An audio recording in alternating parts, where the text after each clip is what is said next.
So here we are, Herman Deal, the real deal. This is a Better Wealth and Health podcast, and we are here with Stand Up Energy. I'm standing up. My guest today, Pepe Davila, is also standing up. We're here to give you information on improving your wealth and your health. And Pepe Davila is vice president of a pharmaceutical manufacturing company. And we got a few questions lined up for him so that he can give us some great advice. And we're going to start here today with the origin story of Pepe Davila. So, Pepe, my first question for you is for someone who doesn't know you, how did you get started from to becoming, how did you get started from where you were to becoming vice president of operations at Debrico? Well, this is a family-owned business. My father started this company over 48 years ago, and I essentially grew up around here. Ever since I was a young kid, I've always been around the machinery. I was in the machine shop. My father used to bring me in on weekends, and we would build stuff on our own. And it's grown ever since then. As soon as I left college, I came to start working at Debrico, and I started in the IT department. I Once we had a need for a new programmer, I started training on that, and I eventually took over the whole electrical department. I started doing my own designs for that, and from there, I've grown. Once my father was starting to move towards retirement, I moved into a more of a management position, which is where I am at here today. I've been working at Debrico ever since 2000, and like I said, it's been a progression ever since then. Cool. I wasn't aware it was a family run business. And yeah, it makes sense. You're going to take the son who's going to be naturally more technical. With technology, it's changed so much in the last few decades. Oh, yes, Um, very much. yeah, yeah, cool. And speaking of that, about AI, everybody's talking about AI. So what do you feel people are getting wrong about AI, and how is it being used today in your company in Debrico with the manufacturing and quality control?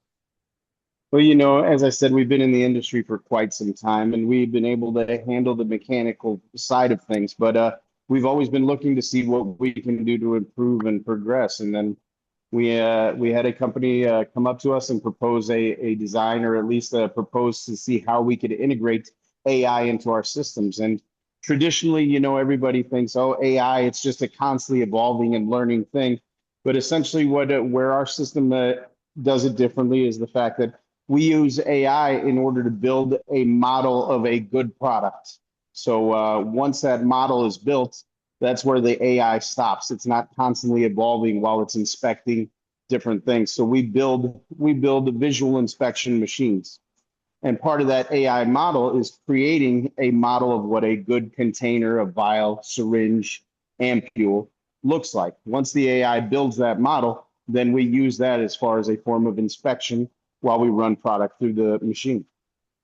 Typically, Hmm. when people initially ask us about that, they ask, well, how do you validate something like that? If it's constantly evolving, constantly learning from every container. And that's where the mistake is, that it's not something that's constantly learning and changing that model. That model is built in the initial setup phase. After that, it is locked down so it doesn't change, in order to make sure that we can And I maintain guess validation. and I guess humans have to intervene in order to make a change, right? With the AI Correct. model. Correct. Yeah. Yeah, it's not a completely standalone. The AI is just in order to process all of that information. It takes a lot of processing power in order to do that. And we're fortunate that our partners in the software from Boone Logics, they were able to develop something that is able to process something like that. The typical standard uses AI in order to augment bad products. So they augment the images of bad products so that they can have more of those in order to create their library of pre-existing cracks or particulates that's inside there, which isn't always the best way. And what we found is that the Hmm. best way in order to inspect these types of things is to create a model of what is good. And then after that point, anything that deviates from that is abnormal and then gets rejected by the system. So we don't have to try and guess what's going to go wrong. Right. Okay. Good. So it kind of finds the mistakes for you. Absolutely. Yeah. Yeah. Okay. So as VP of operations, what's one leadership lesson that you learned the hard way that ended up making you a better leader?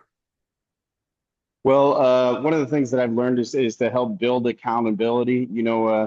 I when I first started in this position, I kind of just let my managers and let a lot of people just run along as they were and just report back to me. But there wasn't really much of an accountability process in there, and that's one of the things that I found. The key to this whole running this business, or at least what's been working for me, is the fact that we develop processes and then we keep checking on those same processes to make sure that not only are they continuing to flow, but that we're actually seeing the results from those processes, which is something that I initially did not do, and I think it hurt us for a little while. Right. So you can't you give someone instructions, you can't you probably tell them, "Hey, report back to me." But if they don't report, you have to make sure that you take a look yourself, right? You make the Exactly. initiative. You can't Right. always So depend on them self-reporting like you would want, but exactly. So what we've set up is yeah, that not only do we report, okay, what's the expectation? What are the things that you're going to complete? So now we have something that we can go back and check. Did you complete this? Okay. If not, what happened?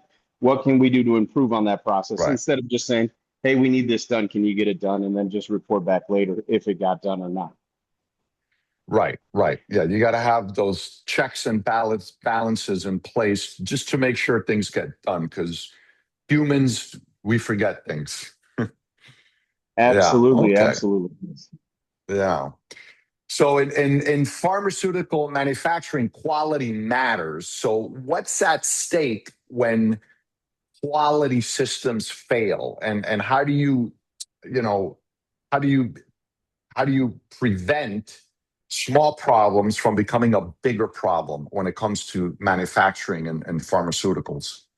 Well, in manufacturing, I mean, smaller problems, it can be something as far as not paying attention to the tolerances on parts that are being created for a machine.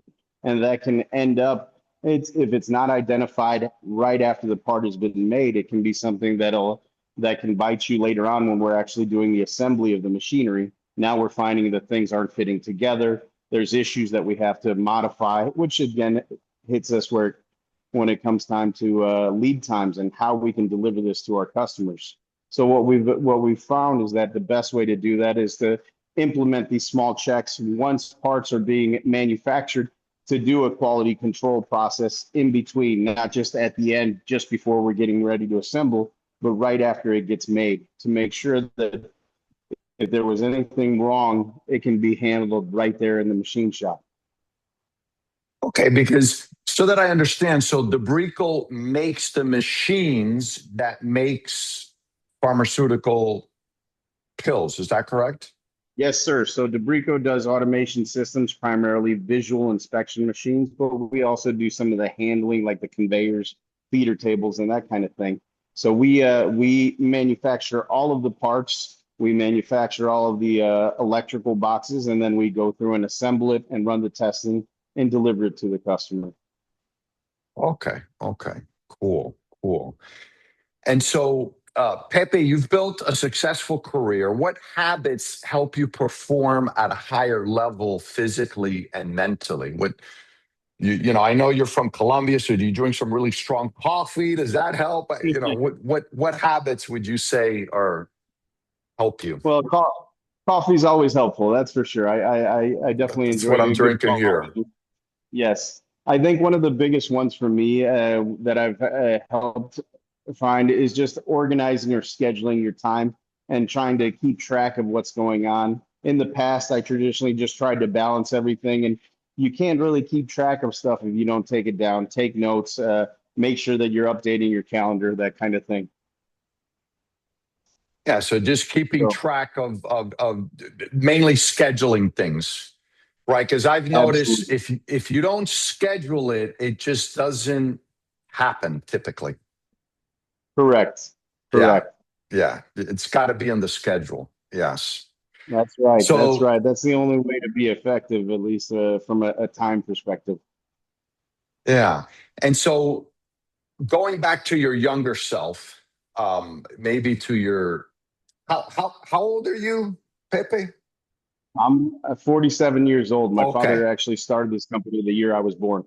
okay. 'Cause I was going to say because you look fairly young. I was going to say going back to your 30-year-old self, but let's say yeah, that's 17 years ago. If you could go back to when you were 30, what advice would you give to yourself about building a career, building wealth, building a life? What would you tell your 30-year-old self?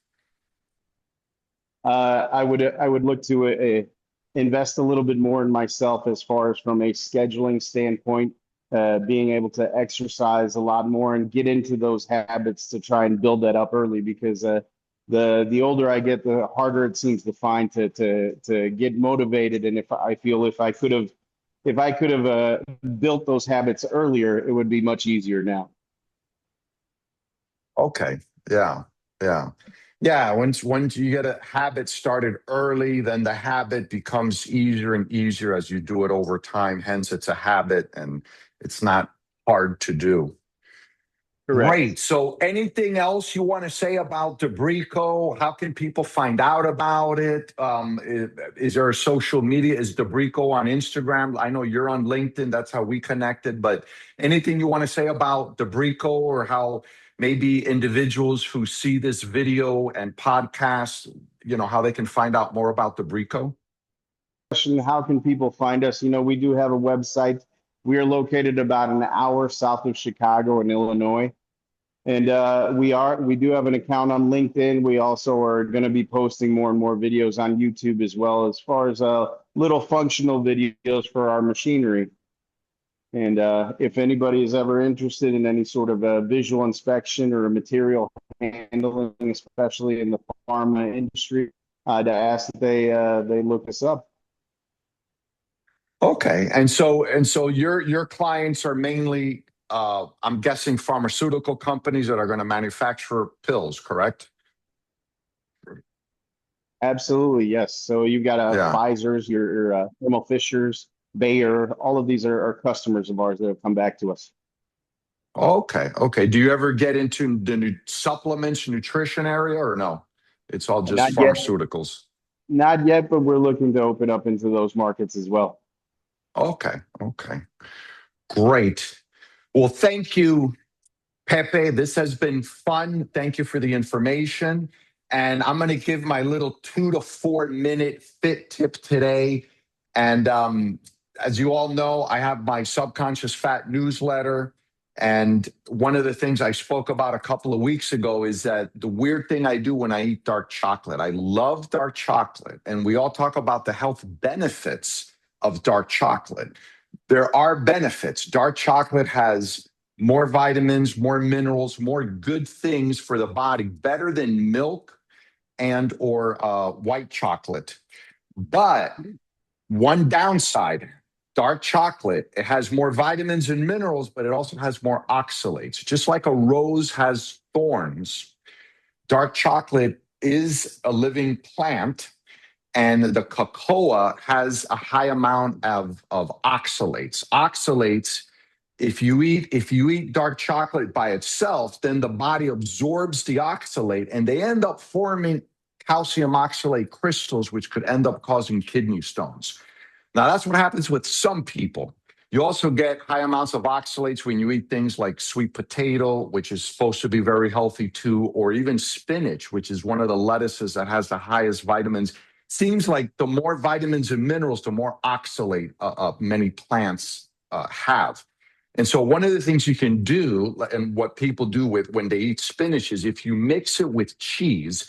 Now, this here is one of the cheese that I like to get because it doesn't need to be refrigerated. But when you mix oxalate with cheese, then the calcium in the cheese will bind to the oxalate. And so you end up pooping it out, you don't absorb it in the bloodstream, where it then could become a kidney stone or affect your joints. This is why a lot of old traditional dishes of spinach have included dairy products or cheese, because if you don't cook the spinach as much, you don't kill off a lot of the oxalates, it won't upset your stomach. Some people notice if they eat high oxalate foods, it upsets their stomach. So whenever I eat dark chocolate, in order to decrease the amount of oxalates my body absorbs, I eat dark chocolate with cheese. I love the combination. It tastes good. It's a good thing to do, better for your health. That's the fit tip for today. Thank you all out there for watching this podcast, this episode of the Better Wealth and Health Podcast. We'll be back again with another guest in the near future. Thank you for watching. Bye. Thank you. Bye-bye.